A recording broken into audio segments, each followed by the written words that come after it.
내비게이션 요한복음 3장 16절로 21절.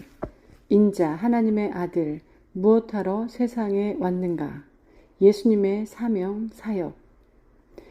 우리가 살펴보고 있는 부분은 예수님의 초기 설교입니다. 막 공인으로서 나서신 때입니다. 언제 어디서? 바로 첫 유월절 사람들이 많이 모일 때, 그것도 예루살렘 성전 헤드쿼터에서 주장하고 있는 바가 무엇인가를 살펴보고 있습니다. 무엇보다 이 정보를 수록한 사람은 요한입니다. 얼마 전 세례 요한 집회 장소에서 만나 예수의 제자가 된 사람입니다. 요한은 당시 예수께서 무슨 설교를 했는지 정확하게 기억하고 있습니다. 몇 구절 되지 않지만 요약해서 남겨놓았다는 것이 신기하지 않은가요? 인자, 하나님의 아들, 뭐하는 사람이냐고요? 설명이 시작됩니다. 사람은 영생할 수 있다는 말을 하려고 왔습니다. 당신들은 세례 요한의 심판의 메시지를 들었습니다. 난 구원의 메시지를 선포합니다. 세례 요한이 멸망의 메시지, 죽음의 메시지를 전했지요. 난 치유의 메시지, 생명의 메시지를 가져왔습니다. 하나님이 세상을 이처럼 사랑하사 독생자를 주셨으니 이는 그를 믿는 자마다 멸망하지 않고 영생을 얻게 하려 하심이라. 심판의 메시지를 듣고 어찌할꼬 하며 애통해하는 사람들의 영혼 위에 새 메시지를 떨어뜨린 것입니다. 영생입니다. 성경 요한복음 3장 16절로 21절. 하나님이 세상을 이처럼 사랑하사 독생자를 주셨으니 이는 그를 믿는 자마다 멸망하지 않고 영생을 얻게 하려 하심이라. 하나님이 그 아들을 세상에 보내신 것은 세상을 심판하려 하심이 아니요 그로 말미암아 세상이 구원을 받게 하려 하심이라. 그를 믿는 자는 심판을 받지 아니하는 것이요 믿지 아니하는 자는 하나님의 독생자의 이름을 믿지 아니하므로 벌써 심판을 받은 것이니라. 그 정죄는 이것이니 곧 빛이 세상에 왔으되 사람들이 자기 행위가 악함으로 빛보다 어둠을 더 사랑한 것이니라. 악을 행하는 자마다 빛을 미워하여 빛으로 오지 아니하나니 이는 그 행위가 드러날까 함이요 진리를 따르는 자는 빛으로 오나니 이는 그 행위가 하나님 안에서 행한 것임을 나타내려 함이라 하시니라. 내비게이션 요한복음 3장 21절로 30절. 이런 설교를 하시니 세례 요한의 청중들이 예수께로 오지 않겠는가? 예수께서는 첫 유월절 이후 약 8개월을 예루살렘 유대 지역에서 계신다고 미리 선을 그어 놨었습니다. 이 첫 사역 8개월 동안 어떤 목표하에 사역하셨는가? 세례 요한의 청중들을 인수하셨습니다. 맞지 않습니까? 그의 길을 예비하러 온 자라는 예언이 구약이 응했습니다. 성경 요한복음 2장 32절로 30절. 그 후에 예수께서 제자들과 유대 땅으로 가서 거기 함께 유하시며 세례를 베푸시더라. 요한도 살렘 가까운 에논에서 세례를 베푸니 거기 물이 많음이라. 그러므로 사람들이 와서 세례를 받더라. 요한이 아직 옥에 갇히지 아니하였더라. 이에 요한의 제자 중에서 한 유대인과 더불어 정결 예식에 대하여 변론이 되었더니 그들이 요한에게 가서 이르되 랍비여 선생님과 함께 요단강 저편에 있더니 곧 선생님이 증언하시던 이가 세례를 베풀매 사람이 다 그에게로 가더이다. 요한이 대답하여 이르되 만일 하늘에서 주신 바 아니면 사람이 아무것도 받을 수 없느니라. 내가 말한 바 나는 그리스도가 아니요 그의 앞에 보내심을 받은 자라고 한 것을 증언할 자는 너희니라. 신부를 취하는 자는 신랑이나 서서 신랑의 음성을 듣는 친구가 크게 기뻐하나니 나는 이러한 기쁨으로 충만하였노라. 그는 흥하여야 하겠고 나는 쇠하여야 하리라 하니라. 내비게이션 요한복음 3장 31절로 36절. 사도 요한의 예수님의 초기 사역 설교 요점 정리. 이런 본문은 요한복음의 저자 요한이 예수님이 승천하신 이후 약 60년 동안 목회하면서 교인들에게 설교해온 메시지일 것입니다. 아니, 요한복음 전체가 평소 전하던 요한의 18번일 것입니다. 평생 설교한 것을 기록으로 최종 정리한 것이 분명합니다. 마치 구약의 예언서가 그렇듯이 말입니다. 요한이 예수님으로부터 얼마나 많은 말씀을 들었겠습니까? 그중 깨달음으로 응고된 것은 없어지지 않습니다. 계속 요한 속에 남아있지 않겠습니까? 예수님의 초기 설교를 요한은 이렇게 이해하고 있는 것입니다. 세례 요한 마니아였던 사도 요한이 깨달은 복음, 요한복음. 사도 요한은 세례 요한의 제자였습니다. 구약에 잇대어 터뜨리고 있는 심판의 메시지를 듣고 감동되어 울먹였을 요한. 물고기를 잡다 말고 그 먼 곳을 향해 발길을 재촉하게 했던 심판의 메시지. 그 메시지를 묵상하며 이렇게 속으로 중얼거렸을 겁니다. 오고 가는 요한에게 왜 그렇게 다니냐고 묻는다면 이렇게 말해줄 것 같습니다. 우리나라 모세와 함께 출발했던 그 웅장함, 다윗과 솔로몬 때의 영광, 그거 다 어디 가고 지금 수백 년을 주권 없이 이러고 있으니 절망입니다. 언제나 회복시켜 주실지. 바벨론 군인들이 주둔해 있었듯이 지금은 로마 군인들이 창을 들고 돌아다니고 헤롯이 여우짓을 하고, 이 나라 정말 벌받고 있는 것 맞아요. 나라가 불행해요. 힘들어요. 하나님이 계신 것은 압니다. 우리 여호와 하나님인 줄 압니다. 세례 요한 선생님의 말씀을 듣고 보니 정말 싸다 싸. 우리 조상들이 해온 것만 봐도 하나님께 죄송합니다. 심판받아 마땅합니다. 지금 정치인들을 봐도 율법 선생들을 봐도 희망이 없습니다. 세례 요한, 이 선생님 말씀이 맞습니다. 요즘 정치하는 사람들, 선생들, 로마 군인들, 기득권층에게 희망을 걸 수는 없어요. 자기 배만 불리고 세례 요한 선생님이 토해내라 그러잖아요. 불에 태워버린다고. 얼마나 속 시원한지. 그러니까 사람들이 몰리죠. 우리나라를 진심으로 염려하고 바른 말을 해주는데 뭔가 조짐이 보이는 거죠. 더군다나 구원자가 온다잖아요. 이 죄들을 해결할 그분이 오신다잖아요. 우리 민족뿐만이 아니라 저 개인만 해도 그래요. 네, 맞아요, 맞아. 사는 게 힘들고 불행하고 절망이고 상처예요. 하루하루 살아가는 인생 자체가 힘들어요. 아파요. 이렇게 사는 것은 사는 게 아니죠. 죽음이죠. 이러다 정말 죽는 게 인생이니 말입니다. 스디슨 심판의 메시지, 이런 말을 또 듣고 싶어 한 이유는 마음이 깨지는 것 같아 애통하면서도 그러고 나면 평화가 왔기 때문일 겁니다. 에이, 차라리 이게 좋아. 속 편해. 이랬을 것입니다. 이상한 심경 변화가 재미있어서 터덜거리며 오가는 요한의 영혼 도화지 위에 들려오는 소리. 예수님의 육성. 요한 자신에게는 복음이었습니다. 영생, 용서, 구원, 회복, 자유, 평화의 메시지. 요한은 니고데모 사건이 지난 지 약 60년이 되는 시점에서도 또렷하게 그 당시를 기억했습니다. 세례 요한의 제자로서 또 예수님의 제자로서 두 분의 메시지 성격이 어떤 대조를 이루는지 이해했던 일기 제자였죠. 적어도 요한 자신에게는 사실이었습니다. 복음이었습니다. 이것이 요한에게 들려진 복음, 요한복음이었습니다. 평생 그의 교인들에게 설교하고 말했을 것입니다. 자기 경험과 깨달음을. 그 본문이 여기 요한복음 3장만 해도 16절로 21절, 31절로 36절 같은 부분이 아니겠습니까? 예수 사건이 일어나면 뭐합니까? 해석을 해야지. 그 해석의 결정체들이 이것입니다. 요한을 투영해서 남겨진 보석들입니다. 어려운 말로 유기적으로 영감되었다는 뜻입니다.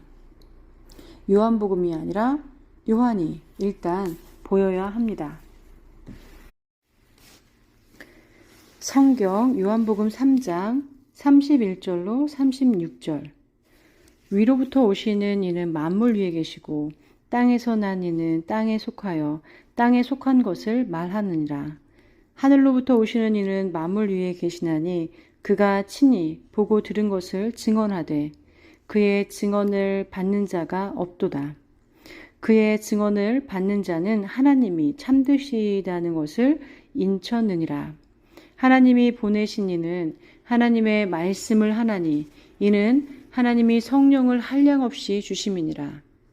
아버지께서 아들을 사랑하사 만물을 다 그의 손에 주셨으니 아들을 믿는 자에게는 영생이 있고 아들을 순종하지 아니하는 자는 영생을 보지 못하고 도리어 하나님의 진노가 그 위에 머물러 있느니라. 내비게이션. 복음서 일단 저자가 보여야. 요한복음, 마태복음 이런 식의 각 권의 요약은 사실 좀 딱딱합니다. 책으로서가 아니라 일단 사람이 보여야 우리 같은 이방인은 접근하기 쉽습니다. 자, 이제 현장에 있었던 요한 얘기 그만하고 이어지는 예수 스토리를 놓치지 말고 따라가 봅시다.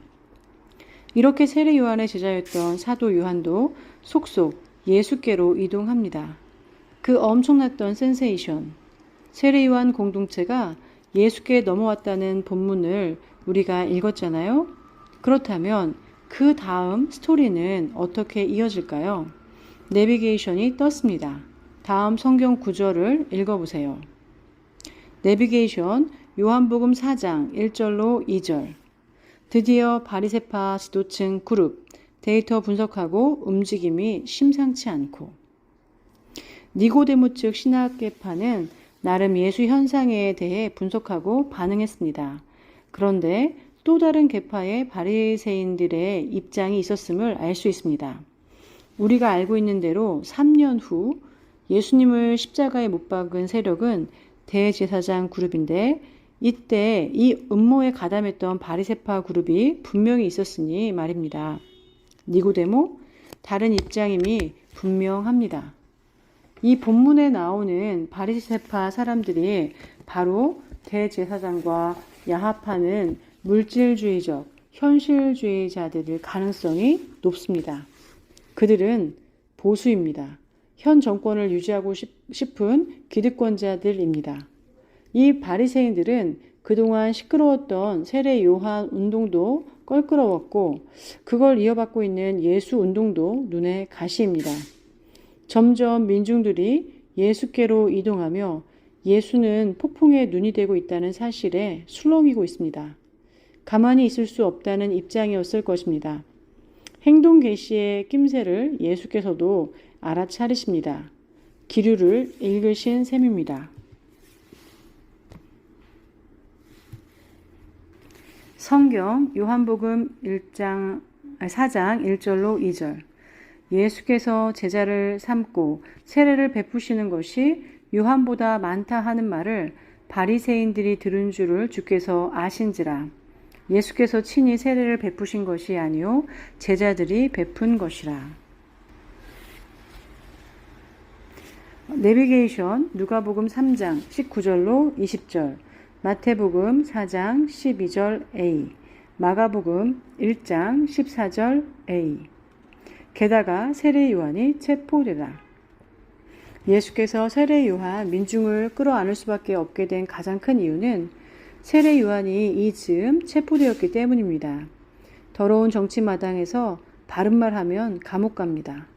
세례 요한이나 예수는 그 당시 소위 야권 세력이었습니다. 기소 이유는 공적으로 헤롯의 도덕성을 거론했기 때문이었습니다. 만약 예수께서 다음 타자로 나타나지 않았다면 민중은 아마 들고 일어났을지도 모릅니다. 그러나 예수께서 자연스럽게 바통을 체인지하는 바람에 그나마 조용하게 지나간 듯합니다.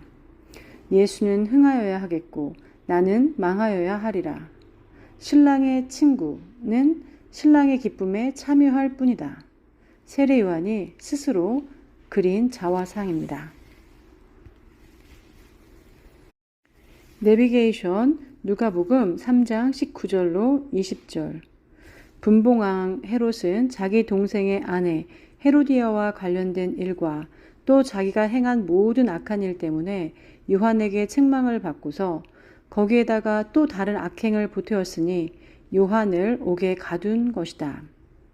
마태복음 4장 12절 A. 예수께서 요한이 잡혔음을 들으시고. 마가복음 14절 A.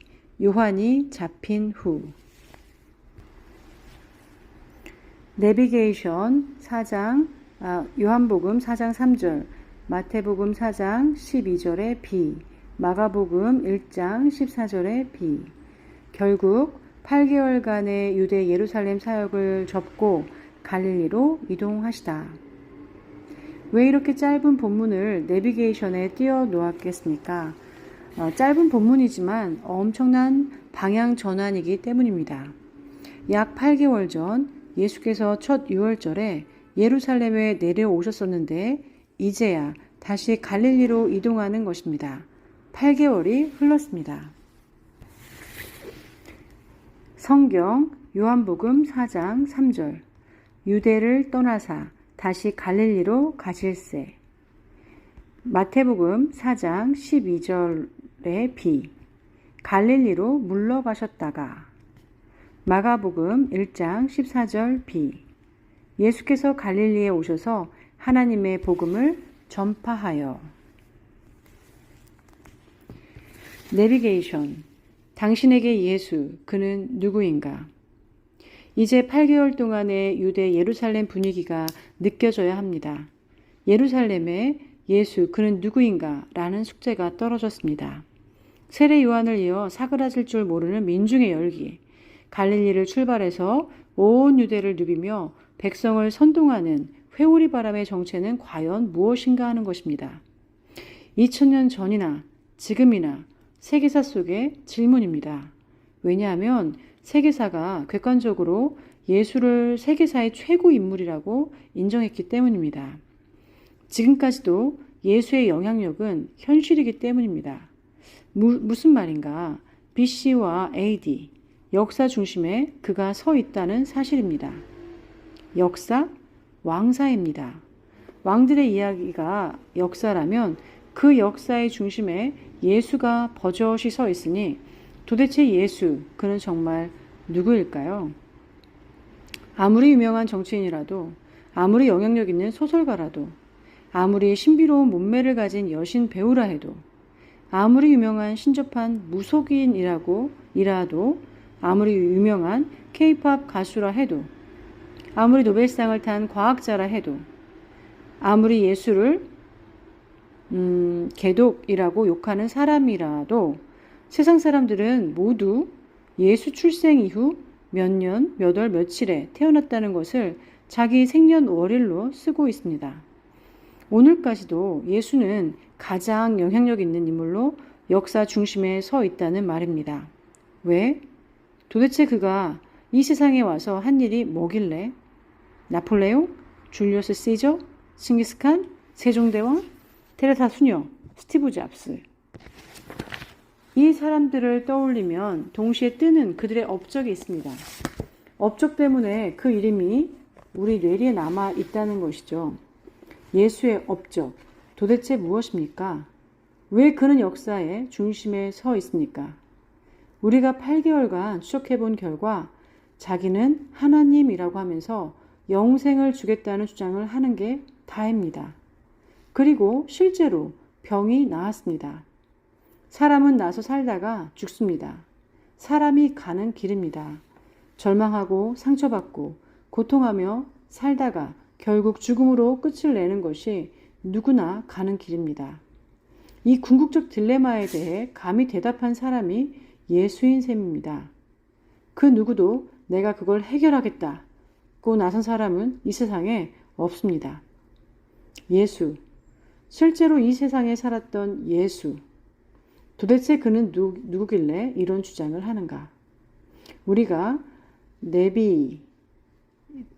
내비 따라 읽는 성경, 이 책을 열면서 서두에 언급했던 리서처 누가도, 지금 여기 니고데모도, 그리고 오늘을 살고 있는 우리도 예수의 이 주장을 피해갈 수는 없습니다. 무엇보다 소중한 내 생명 그 자체를 건드리고 있기 때문입니다. 그런데 만약 이 예수의 주장이 사실이 아니라면 예수는 세계사에서 정말 파렴치한 종교 사기꾼입니다. 거짓말쟁이입니다. 걸 것을 걸었어야 했는데 자신이 하나님이라고 했습니다. 영생을 걸었습니다. 돈, 건강, 장수 정도를 건 것이 아닙니다. 당신의 생명을 걸고 예수, 그가 사기 행각을 하고 있다 이 말입니다. 만약 그렇다면 그는 요즘 예수를 향해 욕하는 용어, 개독, 그 이하일 것입니다. 혹 당신이 그렇게 욕하는 단어가 기분 좋다면 적어도 그렇게 욕을 한다면 교회 다니는 사람들을 대상으로 말할 일이 아닐 것 같습니다. 교회 다니는 사람들의 비리를 터뜨리며 흥분하고 비판할 정도가 아닐 겁니다. 그 이전에 그들이 믿고 있는 예수와 대면해야 한다고 생각합니다. 현재 한국 교회에서 일어나고 있는 돈 문제, 비리 정도는 비리도 아닌 거죠. 영화, 도가니 정도가 아닌 겁니다. 예수가 세상에 던진 말, 나는 하나님인데 영생을 주겠다. 이 주장이야말로 비리의 골수일 겁니다. 자, 그렇다면 예수가 정말 개독이라면 당신은 지금부터 정직해져야 합니다.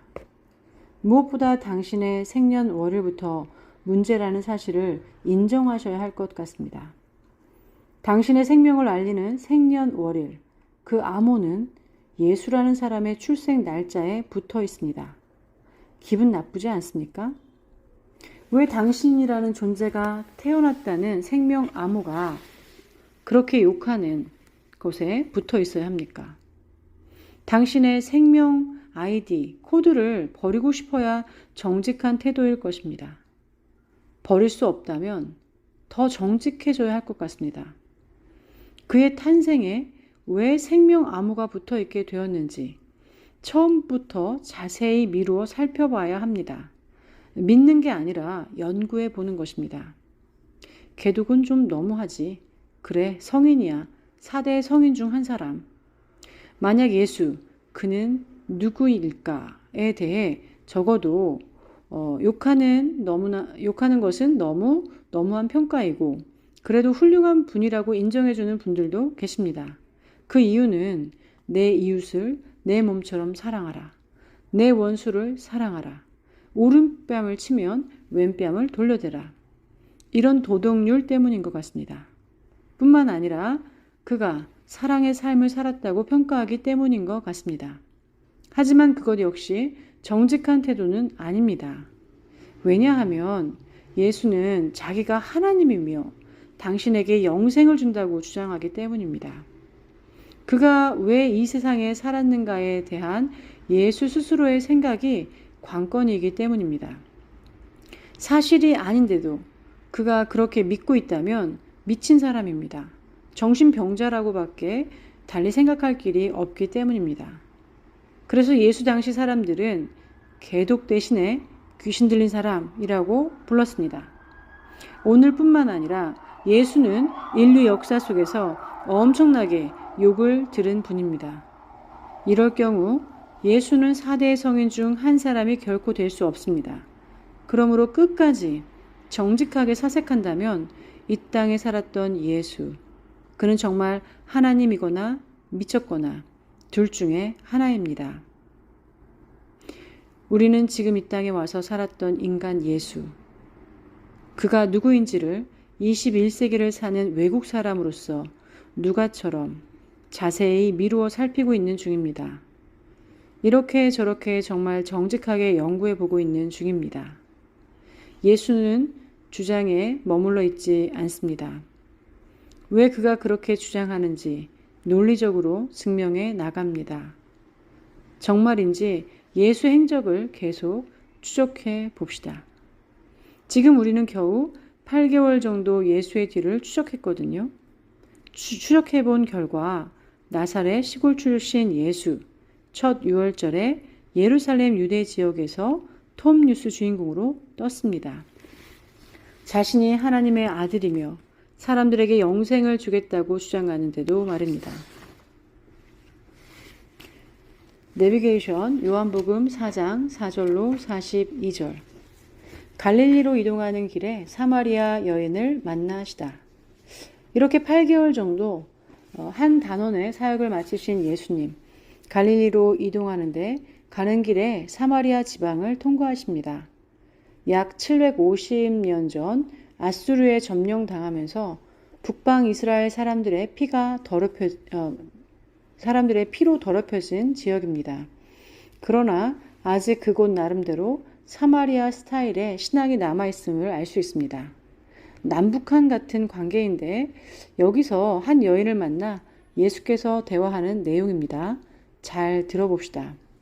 지금 요한복음에서는 사마리아 한 여인에게 예수께서 전도하시지만 사도행전 초입에 들어가면 빌립 집사가 이곳에 교회를 개척하고 이후에 베드로와 요한은 그 교회를 순회합니다. 성령이 놀랍게 임하는 사건들이 터집니다. 성경 요한복음 4장 4절로 42절. 사마리아를 통과하여야 하겠는지라 사마리아에 있는 수가라 하는 동네에 이르시니 야곱이 그 아들 요셉에게 준 땅이 가깝고 거기 또 야곱의 우물이 있더라. 예수께서 길 가시다가 피곤하여 우물 곁에 그대로 앉으시니 때가 6시쯤 되었더라. 사마리아 여자 한 사람이 물을 기르러 왔음에 예수께서 물을 좀 달라 하시니 이는 제자들이 먹을 것을 사러 그 동네에 들어갔음이로라. 사마리아 여자가 이르되 당신은 유대인으로서 어찌하여 사마리아 여자인 나에게 물을 달라 하나이까 하니 이는 유대인이 사마리아인과 상종하지 아니함이로라. 예수께서 대답하여 이르시되 내가 만일 하나님의 선물과 또 내게 물을 좀 달라 하는 이가 누구인 줄 알았더라면 내가 그에게 구하였을 것이요 그가 생수를 내게 주었으리라. 여자가 이르되 주여 물 기를 그릇도 없고 이 우물은 깊은데 어디서 당신이 그 생수를 얻겠사옵나이까?